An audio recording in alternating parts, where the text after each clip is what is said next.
Hello बच्चों, क्या हाल चाल? बढ़िया। पिछले लेक्चर में हम लोग पढ़ाए प्रकाश की परिभाषा सीखे थे। आज के लेक्चर में हम शुरू करने वाले हैं। हमारा पहला टॉपिक है लेसन नंबर 10, प्रकाश का परावर्तन में प्रकाश का परावर्तन। तो चलिए हेडिंग लगाइए मेरे साथ, प्रकाश का परावर्तन।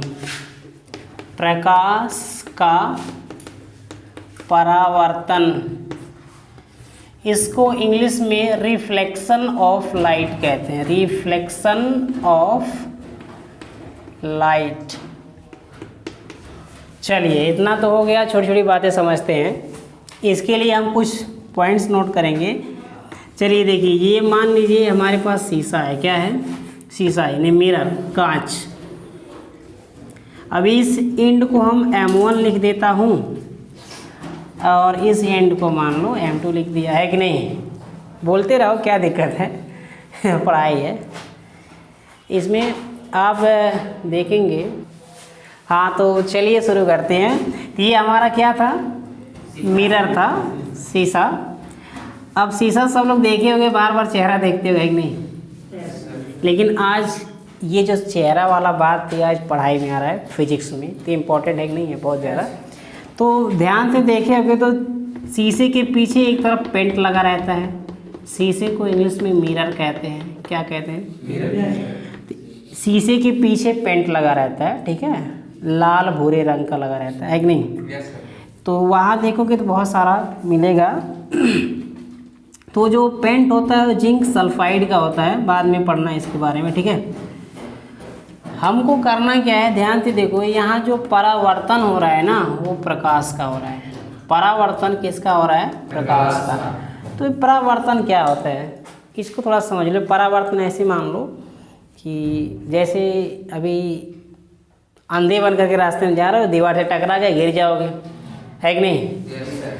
अच्छा चलो, ऐसे नहीं समझ में आया तो मान लो बॉल फेंक रहे हो, गेंद। अगर एक गेंद दीवार पर मारोगे तो दीवार क्या होगा, जहाँ से गेंद मारोगे टकराने के बाद इधर चली जाएगी, है कि नहीं? तो इस घटना को हम परावर्तन कहते हैं। मतलब जिधर से गया था उधर से वापस आ गया। लेकिन कुछ बातें, पॉइंट यहाँ विज्ञान के टर्म में याद करना है। इस पॉइंट को हम M1 बोलते हैं और इस पॉइंट को M2 बोलते हैं। अब देखो, शीशे के ऊपर नीचे, जैसे मान लो शीशा यहाँ रख लिया या ऐसे ले लिया शीशा, तो ये तो शीशा हो गया, मिरर हो गया। इसके चारों तरफ क्या है? वायु है ना। चारों तरफ क्या है? वायु है। तो शीशे के ऊपर वाला भाग हम वायु कहते हैं। क्या कहते हैं? वायु। और इसको निर्वात बोलते हैं। क्या बोलते हैं? ज़्यादा से ज़्यादा जो भी हम पढ़ाई करेंगे निर्वात ही पढ़ाएंगे, वायु वगैरह नहीं देखेंगे हम लोग, बस निर्वात बोलेंगे। जब निर्वात बोलेंगे तो क्या समझोगे भाई? निर्वात जब बोलेंगे क्या समझोगे? निर्वात जब बोलेंगे तो वायु समझोगे, ठीक है? Open the door. निर्वात समझेंगे, बोलेंगे तो हम क्या कहेंगे? वायु कहेंगे। क्या कहेंगे? अच्छा ठीक है, इतना तो समझ में आ गया, वायु है। अच्छा देखो, इसका जो नाम है इसको हम बोलेंगे परावर्तक तल। ये नाम भी याद करना, परावर्तक तल। परावर्तक तल, ठीक है? परावर्तक तल। अब देखो, जैसे बॉल टकराया दीवार पर, तो जिधर से बॉल फेंका था, मान लो हमने इस पॉइंट से फेंका था इधर, फिर यहाँ से जाने के बाद फिर टकराने के बाद दीवार से फिर वापस आ गया, है कि नहीं? तो यहाँ से किरणें जो होती हैं, प्रकाश की किरणें, अगर शीशे पर टकराएंगी, ध्यान से देखो, यहाँ से चल कर के यहाँ आ रही है, शीशे पर टकराने के बाद वापस चली गई। वापस चली गई ना? तब मुझे बताओ किधर से आई थी, किधर चली गई? हाँ, वैसे ही मत कहना कि सर इधर से आई थी इधर गई है, ऐसा नहीं है। निर्वात से आई थी, निर्वात में ही वापस चली गई। मैंने ऊपर से आई, टकराने के बाद फिर वापस चली गई, ठीक है? तो इस घटना का नाम होता है परावर्तन। इस घटना का नाम क्या होता है? परावर्तन, ठीक है? इस घटना का नाम क्या होता है? परावर्तन, ठीक है? तो अब यहाँ से हम परिभाषा नोट कर लेंगे, परावर्तन क्या होता है, ठीक है? परिभाषा नोट कर लो। तो यहाँ परिभाषा हो जाएगा, जब प्रकाश की किरणें,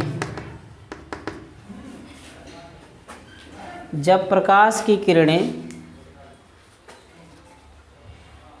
किसी माध्यम से चलकर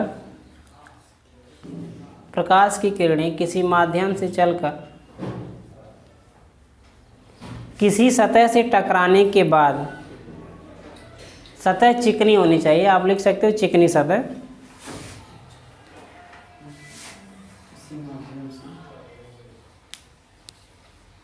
चिकनी सतह पर टकराकर पुनः उसी माध्यम में लौट जाती हैं, तो इस घटना को प्रकाश का परावर्तन कहते हैं। रिपीट करता हूँ, जब प्रकाश की किरणें किसी एक माध्यम से चलकर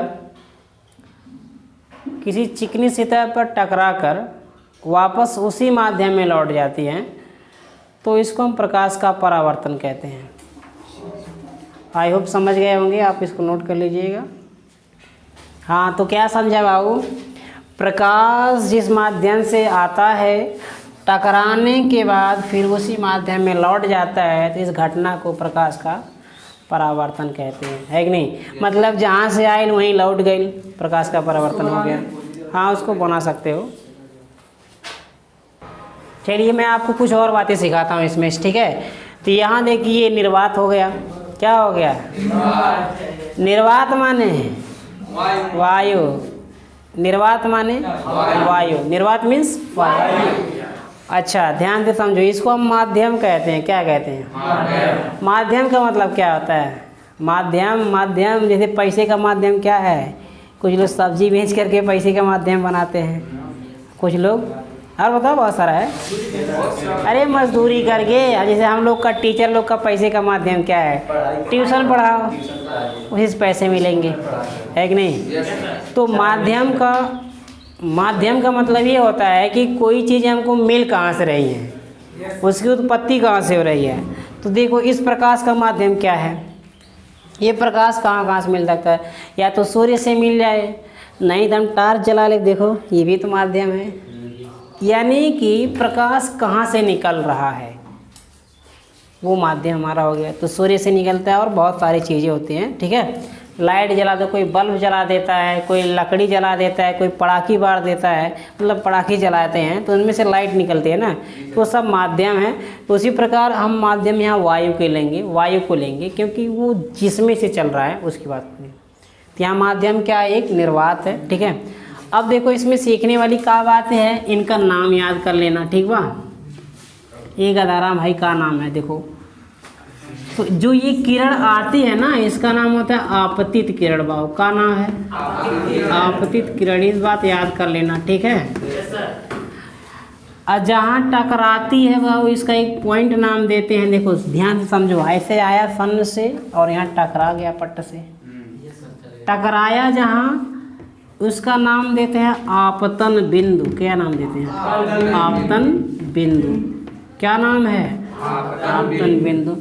आया तो आपतित, टकराया तो आपतन बिंदु, टकरा के इनके वापस जाना था। आया, हाँ है कि नहीं? वह टकराया फिर यहाँ निकल गया, सन, है कि नहीं?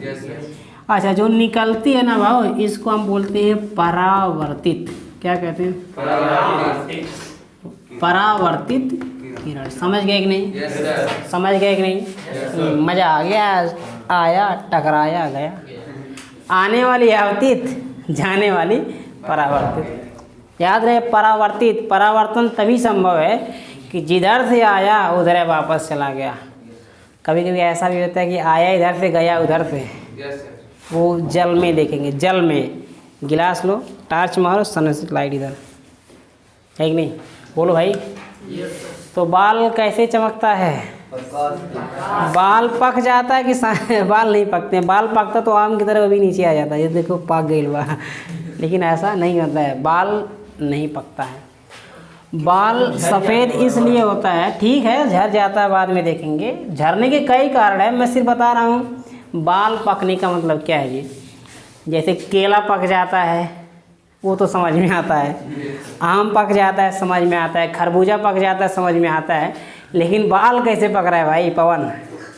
तो बाल पकने का मतलब क्या है? जब बाल की खाल निकालोगे ना, मतलब बड़ी क्लास में जाओगे तो वहाँ तुमको पढ़ाया जाएगा, ठीक है बाबू, कि बाल का जो अंदर वाला भाग होता है खाली होता है। क्या होता है?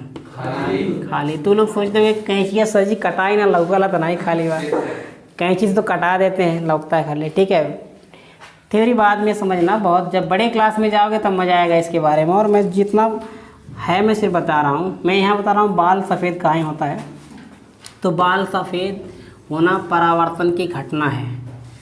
इसकी जड़ों से जब प्रकाश की किरणें बाल में प्रवेश कर जाती हैं तो बाल की खाल निकल जाती है। नहीं जी, ऐसे समझे थे अंधेरे कमरे में जब तक लाइट नहीं जलेगी तब तक तो अंधेरा दिखाई देगा कमरा, लेकिन लाइट जल गया उजाला है जो है सारी की सारी चीज़ दिखाई देंगे, प्रकाशमान हो जाएंगी।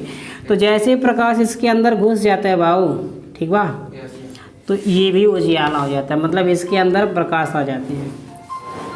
कौन है बेवकूफ़ी कर दिया? ये किसका नंबर है? मत उठाओ, अभी कट जाएगा। वीडियो बन रहा है क्या? हाँ, ये किसी का नंबर है, याद नहीं पड़ रहा है किसका नंबर है। 70। हाँ, तो sorry for the mistake, it was an call and I didn't attempt it. Okay, now we are learning why the hair are bright. तो बाल इसलिए सफ़ेद होते हैं कि इसकी जड़ों से मतलब किसी भी तरीके से इसके अंदर वाले खाली स्थान में प्रकाश भर जाता है, और प्रकाश भरने के कारण यहाँ प्रकाश कई बार कई सतह से टकराता है चारों तरफ से, और यहाँ प्रकाशमान हो जाता है। और जो परिणाम लौकला हम लोग के, तो हम परिणाम में क्या कहते हैं? बाल सफ़ेद हो गया है। तो बाल का रंग नहीं बदलता है बाबू, बाल के अंदर प्रकाश चमकता है जिसके कारण वहाँ प्रकाश का परावर्तन होता है और बाल सफ़ेद दिखाई देते हैं। ये रहा मेन वजह है, समझे कि नहीं? इसको मेन वजह कहते हैं। बाल आम है का पक जाएगा, ऐसा कुछ नहीं होता है। ठीक है बाबू, समझे कि नहीं? चलो एक पॉइंट और समझा कर कहानी ख़त्म करते हैं। ध्यान से देखोगे तो आने वाली किरण को आपतित किरण और टकरा कर जाने वाले को परावर्तित, और जहाँ टकराता है उसको आपतन बिंदु कहते हैं। अगर हम इसी से 90 डिग्री पर कोई खींच दें, ऐसे बोलो भाई, एक ऐसा लाइन इसको खींच देते हैं तो इसका नाम डालते हैं अभिलंब। क्या नाम डालते हैं? ये बात याद करना क्योंकि आगे इसकी बहुत ज़रूरत है। अभिलंब यानी नॉर्मल कहते हैं भाई इसको इंग्लिश में। ठीक है, अब मैं कुछ बता देता हूँ। नेक्स्ट वीडियो में मैं आपको बताऊँगा इनके बीच के सारे डिफरेंस एंड बहुत सारी बातें आप सीखेंगे, मज़ा आ जाएगा। यहाँ आप याद कर लो आई, यहाँ याद कर लो आर। आई माने इंसिडेंट, आर माने रिफ्रैक्ट। समझ गए? तो आई होप आप समझ गए होंगे और मज़ा भी आ गया होगा। फिर ऐसे ही पढ़ाई करने के लिए नेक्स्ट वीडियो का इंतज़ार करें।